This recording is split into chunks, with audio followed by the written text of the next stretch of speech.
जो मनुष्य केवल मेरे बल का आश्रय ले लेता है, मेरी शरण हो जाता है, मेरे नाम का आश्रय ले लेता है, वो माया से तर जाता है। क्यों? भगवान डांट देते हैं माया को, ये पर्सनल है, छोड़ो, वो फिर ये सब माया ही है, ये माइक भी माया है, ये कागज भी माया है, ये शरीर भी माया है, ये आवाज भी माया है, पर ये माया में बांधने वाली नहीं, ये माया में मुक्त करने वाली बन रही है। क्योंकि इससे भगवत संबंध की वार्ता हो रही, इससे भगवत चरणारविंद की सेवा हो रही, इससे भगवत दासत्व हो रहा है। तो यही जो माया है, यही हमें माया मुक्त स्थिति पर ले जा रही है। इसी के भोक्ता करता बन जाओ, यही माया बांधने वाली बन गई। जिसकी दृष्टि मेरी तरफ हो जाती है तो तीनों गुण उस पर कोई प्रभाव नहीं करते। जैसे किसी बड़े के पास जाना होता है ना, तो मशीनें नहीं लगाई जाती है, ऐसे चेक करने की होती है, हाँ कि चलिए क्या कैसा। अगर बड़ा साथ है,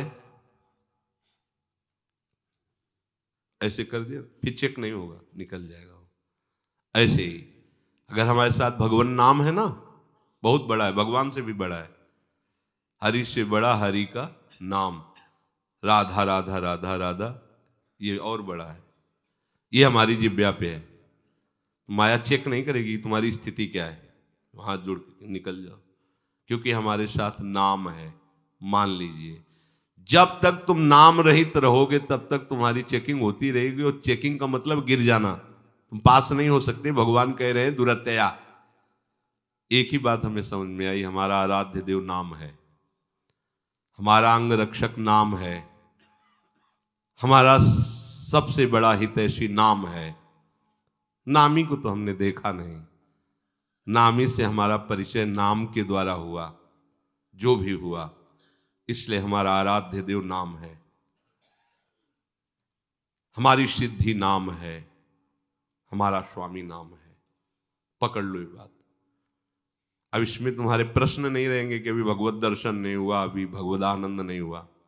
जरूरी नहीं, हमें जरूरी है हमारा यार जो नाम है, मित्र, हमारा स्वामी जो नाम है, जो हमारा जीवनाधार नाम है, जो रूप लीला धाम सबका परिचय कराने वाला है, जो माया की चेकिंग से बचाने वाला है। बस ये चल रहा है ना, हम बस निहाल हो गए। हमें चिंता होनी चाहिए इस बात की, नाम न छूटने पाए। असली रंग आ जाएगा आपके अंदर। नाम के प्रति एकदम पागल बनो, सिद्धि बनो, जिद्दी बनो, नाम नहीं छूटना देना। प्रारंभ में एक निराशा, उदासीनता सी आती है। जैसे जैसे आप नाम में लगना चलो, मन भयभीत करता है, घबराहट पैदा करता है, वो एक अजीब स्थिति लाता है। मतलब वो वाणी से नहीं कही जा सकती, मतलब एक भय सा लगता है, एक घबराहट सी होती है, कुछ अच्छा नहीं लगता है। जब नाम के प्रति उत्साह रह जाता है तो लगता है क्या विषय चाहिए, विषयों के प्रति भी कोई आस्था नहीं। बस एक ऐसी स्थिति। ये थोड़ी यात्रा साधु संग के बिना नहीं काटी जा सकती। ये साधु संग हो तभी ये यात्रा कटेगी। अनुभव की बात कह रहा हूं, छाती की बात कह रहा हूं। जहां उनके फिर वचन सुने तो नई चेतना जागृत होती है, जहां उन पर दृष्टि गई खूब भजन में और तन में, तब फिर एक नया उत्साह जागृत होता है। नहीं तो जहां हम नाम शुरू करते हैं ऐसा निरंतर के लिए, तो एक घबराहट सी पैदा होती है, एक अरुचि सी पैदा होती है, एक उदासीनता सी पैदा होती है। यहां तक कि भगवत मिलन की भी बात सुनकर एक घबराहट पैदा होती है। ये अनुभव की बात कह रहा हूं।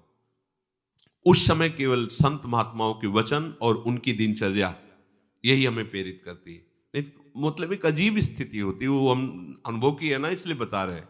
एक अजीब स्थिति होती है, बराबर नाम जप करें, कोई उत्साह नहीं रह गया है, ना नाम के प्रति ना संसार के प्रति। एक घबराहट सी हो रही, कि उदासीनता सी हो रही। जो निर्भय पद उसमें भय सा लग रहा है। प्रारंभिक अवस्था में हर उपासक कोई होगा, साधु संग में है तो कम अनुभव होगा, अकेले अगर जैसे तो उसमें ज्यादा लड़ना पड़ेगा, और विश्राम तभी मिलेगा जब कोई महात्मा मिल जाएगा। उसकी बात सुनेंगे, फिर भले अकेले उनकी बात सुनेंगे, फिर एक नया उत्साह आता है। इसीलिए मत की रति गति भूति भलाई, जब जे जतन जहां जे पाई, सो जानो सत्संग प्रभाव। आप घबराना नहीं, ये मन की चाल होती है, घबराहट आएगी, भगवत प्राप्ति की बात सोचकर घबराहट आएगी, ये अजीब स्थिति होती है। सत्य वस्तु के लिए प्राप्त करने के लिए उत्साह रहित हो जाता है उपासक। सत्य चल रहा है, कोई गड़बड़ी नहीं, तब भी एक खिन्नता सी, एक उदासीनता सी, यही उदासीनता दृढ़ वैराग्य का रूप धारण करती है। ऐसी हो जाती है कि प्राण भी प्रिय नहीं लगते। बस वो स्थिति कैसे मिले जिसमें परमानंद है, कैसे कैसे निरंतर भगवदाकार स्थिति है, प्राण व्याकुल हो जाते हैं। उसी व्याकुलता में अंदर से सतमार्ग प्रकाशित होता है, बुद्धिगत नहीं। परमार्थ का, अध्यात्म का मार्ग अंदर से प्रकाशित होता है। और उपासक जीव ही उस मार्ग, अभी तो अंधेरा छाता है, जब घबराहट होती, खिन्नता, जीव ही वो उपासक उस मार्ग पे चढ़ता है, वो भी परमानंद में डूबने लगता है। घबराना नहीं, रुकना नहीं, झुकना नहीं, टूटना नहीं, किसी विषय के आगे झुकना नहीं, किसी प्रलोभन में टूटना नहीं, किसी भय से घबराना नहीं। नाम को निरंतर पकड़ लो, स्थिति आ जाएगी। निरंतर नाम, जितनी कमियां सब मिटा देगा नाम, जितनी दिव्यता सब नाम ले आएगा। प्रभु पीछे है, आगे नाम है, सच्ची मान लीजिए।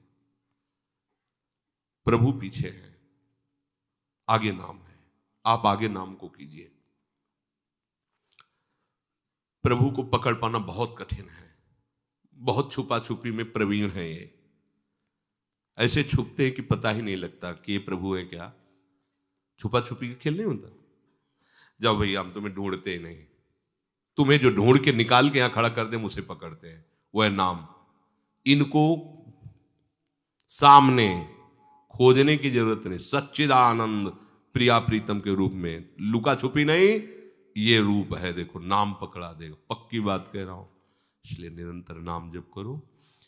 आपके हृदय में तीनों गुणों का जब प्रभाव, कभी आपको कुछ भोगने की इच्छा हो रही, कभी क्रोध आ रहा है, हिंसात्मक वृत्ति हो रही, विचलित मत होना। ये आया हुआ गुण है, कुछ ही क्षण में नष्ट हो जाएगा, आप उससे प्रभावित मत होना, बस नाम मत छोड़ना। वो आया है, जैसे कभी कभी काम वेदना हो रही, कभी किसी को सोचकर अंदर जलन पैदा हो रही, क्रोध आ रहा है, कभी किसी बात को सोचकर उसको पाने की इच्छा हो रही, चिंता मत करो, उससे प्रभावित मत होना, नाम मत छोड़ देना। उससे प्रभावित मत होना, नाम मत छोड़ देना। नाम तुम्हें दिखाएगा, ये वो गया, और जहां एक बार अनुभव में आएगा, अच्छा इतना प्रबल आया था, कुछ नहीं बिगाड़ पाया, गया नाम। आपकी स्थिति हो जाएगी नाम में। फिर नाम का जैसे जैसे आगे प्रभाव बढ़ता है, वाणी की सामर्थ्य नहीं मैं आपको बता सके नाम का क्या प्रभाव होता है। अनंत प्रभाव नाम का है। नाम दिव्य रूप से प्रकाशित हो जाता है, जपना नहीं पड़ता, दिव्य रूप से नाम छा जाता है। कभी कभी नाचने का मन होगा आपको एकांत में, वो ऐसी कृपा, कभी रोने का मन होगा। बलिहार श्री जी, अगर आप कृपा न करती तो ये किसी साधन से हो ही नहीं सकता था, ये तो समझ ही नहीं सकते थे कितनी अपार कृपा आपकी है।